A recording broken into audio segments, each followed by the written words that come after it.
සුබ අලුත් අවුරුද්දක් වේවා ඉතින් හැමෝටම. අපි අද මේ ලස්සන උදේවරුේ ලෑස්ති වෙන්නේ මගේ මහා ගෙදර අවුරුදු සමරන්න යන්න සූදානම් වෙන්න. ඉතින් ආදරණීය බිරිඳක් විදිහට හස්බන්ඩ් එක්ක සමරන්න ලෑස්ති වෙන පළවෙනි අලුත් අවුරුද්ද නෙමේ.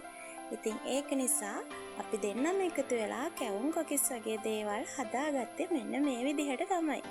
ඉතින් අවුරුදු දවසට කලින් මේ සේරම ලෑස්ති කරගෙන අලුත් අවුරුද්ද අපි මහත්තයාගේ මහගෙදර තමයි සැමරුවේ. ඊට පස්සේ ඉතින් අපි අද මේ ලෑස්ති වෙන්නේ මගේ මහගෙදර යන්න. ඉතින් මගේ සහෝදර සහෝදරියෝ වගේම අපේ අම්මයි තාත්තයි දෙන්නත් බලාගෙන ඉන්නේ අපි ගෙදර එනකල්නේ. මොකද ඉතින් සහෝදරයෝ හැමෝම එකට එකතු වෙන දවස තමයි සිංහල අලුත් අවුරුද්ද කියන්නේ. ඉතින් මටත් වැඩිය හරිම ආසාවෙන් ගමේ යන්න ලෑස්තුනේ මගේ හස්බන්ඩ්. මොකද ඉතින් එයා ඩවුන් සවුත් වල ඉන්න කෙනෙක් නිසා නුවර යනවා කියන්නේ එයාට හරියට ලෝන් ට්‍රිප් එකක් යනවා වගේ. ඉතින් එයා ඒක නිසා හරිම ආසාවෙන් ගමේ යන්න බලාගෙන හිටියේ. ඉතින් කැවිලි පෙවිලි වගේම හැමෝටම තෑගි බෝගත් අරගෙන අපි මේ පිටත් උනේ නුවර යන්න. ඉතින් අපි දෙන්නම ගොඩක් ආස කරන දෙයක් තමයි මේ නුවර ගමන ට්‍රේන් එකේ යනවා කියන එක. මොකද ට්‍රේන් එකේ යනකොට ඉතින් පරිසරයේ ලස්සන හොඳට බලා ට්‍රිප් එකක් යනවා වගේ යන්න පුළුවන් නේ. ඉතින් ට්‍රේන් එකේ එන්න තව වෙලා තියෙන නිසා මං ආවා ස්ටේෂන් එකේ තියෙන මේ රූකඩ ටික බලන්න. ඉතින් බලන්නකෝ අම්බලන්ගොඩ ස්ටේෂන් එකේ මේ හදලා තියෙන රූකඩ ටික. මං ඉතින් අනිවාර්යෙන් ස්ටේෂන් එකට ආවොත් මේ ටික බලලා යන්න නම් හරිම කැමතියි. මේ අනන්‍යතාවයේ හෙළිදරව් වෙන්නත් එක්ක ස්ටේෂන් එකේ බොහොම අපූර්වට මේවා නිර්මාණය කරලා තියෙනවා.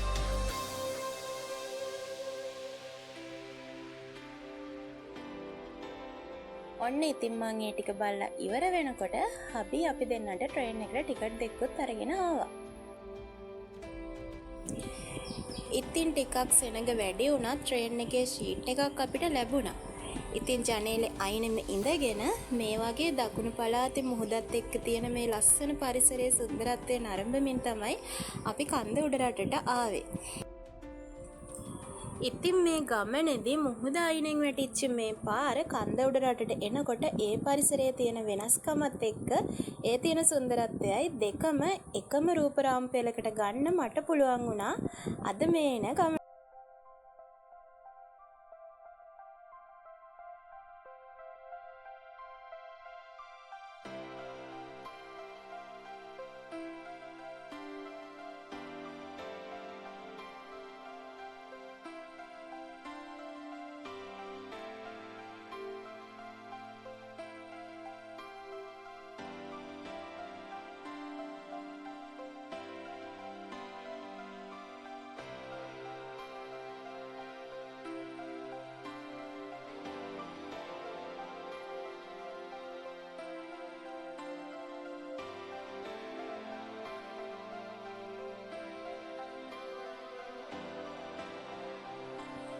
ඉතින් ඔය ලස්සන කඳුවලල්ල පාමුල තියෙන ගමක තමයි මගේ මහගෙදර පිහිටලා තියෙන්නේ.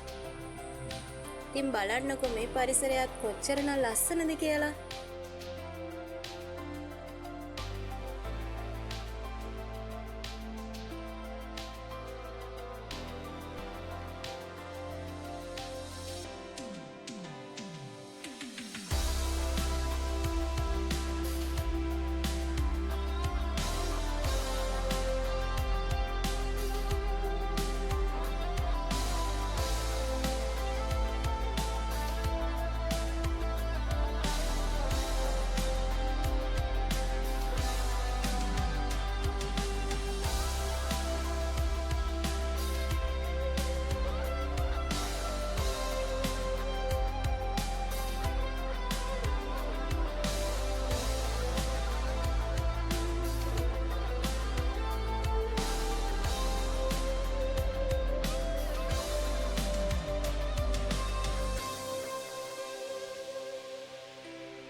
ඉතින් මේ විදිහට පරිසරයේ ලස්සන බල ආවට අපි ගෙදර එනකොට නම් හොඳටම හවස් වෙලා. මොකද ඉතින් ට්‍රේන් එකේ මේ ගමන එන්න අපිට මුළු දවසක්ම ගත වෙනවා. ඔය ඉතින් ඈතින් පේන්නේ මගේ මහා ගෙදර තමයි. ඉතින් මම පුංචි කාලේ ඉඳන් හැදුණු වැඩුණු මේ මහා ගෙදරට එනකොට ඉතින් ඒ දරන හැඟීම ඒ දරන සතුට නම් කියලා නිම කරන්න බෑ. මොකද දැන් මං ඉන්නේ මහා ගෙදරින් හුඟක් දුරනේ. ඒ කොච්චර දුර හිටියත් මම පුංචි කාලේ හදාගත්තු මගේ බලු පැටියට නම් මාව අමතක වෙලා නෑ. ඉතින් බලන්නකෝ අපි කොච්චර දුර ඉඳලා කොච්චර කාලෙකින් ගෙදර ආවත් එයාලා අපිව මේ සතුටින් පිළිගන්න විදිහ.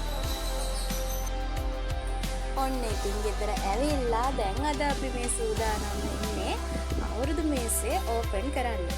ඉතින් ඉස්සර ගෙදර ඉන්න කාලේ වගේම අපේ තාත්තව මුල් කරගෙන එයා ඉතින් මූලිකයා වෙලා තමයි හැමදාම අපේ අවුරුදු මේසේ විවෘත කරන්නේ.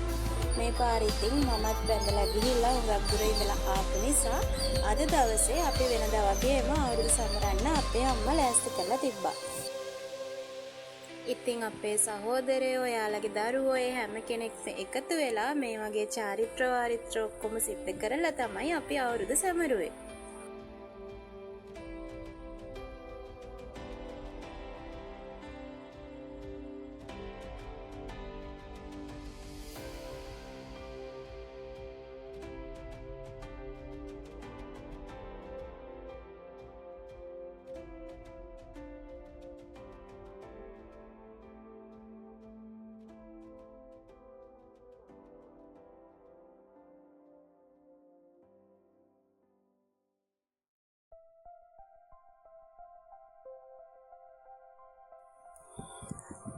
ඉතින් මගේ මහත්තයාගේ ගමේ ඉද්දී එහෙ කරන අවුරුදු ක්‍රීඩා එතකොට චාරිත්‍ර වාරිත්‍ර ඒවා ඉතින් සමහර දේවල් නම් මෙහෙ වෙනස්.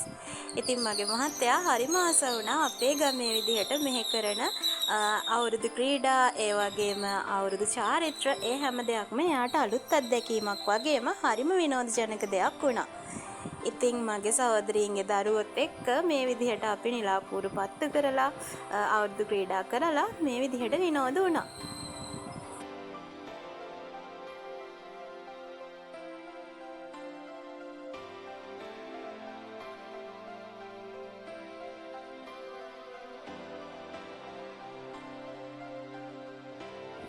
ඊළඟට අර ඔයාලා කලින් දැකපු ලස්සන කඳු පන්තියෙන් ගලාගෙන එන කුඩා ඔය තමයි මේ. ඉතින් අපේ ගෙවල් කිට්ටුවෙම ගලාගෙන යන මේ කුඩා ඔයේ අපි නාන්න ගිහිල්ලා ගත්ත ෆොටෝස් ටිකක් තමයි ඔයාලා මේ දකින්නේ. ඉතින් මේ කුඩා ඔය මේ විදියට ගලාගෙන ගිහිල්ලා අපේ ගේ කිට්ටුවෙම මා ඔයට එකතු වෙනවා. ඉතින් මගේ මහත්තයාට නම් මුහුදේ නෑවට මේ වගේ ඔයේ ගඟේ නාන්න අවස්ථාවක් ලැබෙන්නේ නැති හින්දා එයා නම් ඉතින් හරිම ආස වුණා. ඒ වගේම ගොඩක් විනෝදුණා මෙහෙට ඇවිල්ලා. ඉතින් ඒ විතරක් නෙවෙයි අපි පත්තිනි දේවාලයට ගිහිල්ලා පළතුරු මල් පහන් පුද පූජාවල් පවත්වලා මේ ගමන අවසන් වෙන්න කලින් දෙවියන්ගෙන් ආශිර්වාද ගන්නත් අමතක කළේ නම් නැහැ. ඉතින් ඔන්න ඔය විදිහට තමයි අපේ ගමේ ඇවිල්ලා අවුරුදු නිවාඩුව ගත කළේ. එහෙමනම් ඉතින් මාව සබ්ස්ක්‍රයිබ් කරපු නැති අය සබ්ස්ක්‍රයිබ් කරගෙන වීඩියෝ එකට ලයික් එකකුත් දාගෙන යමු.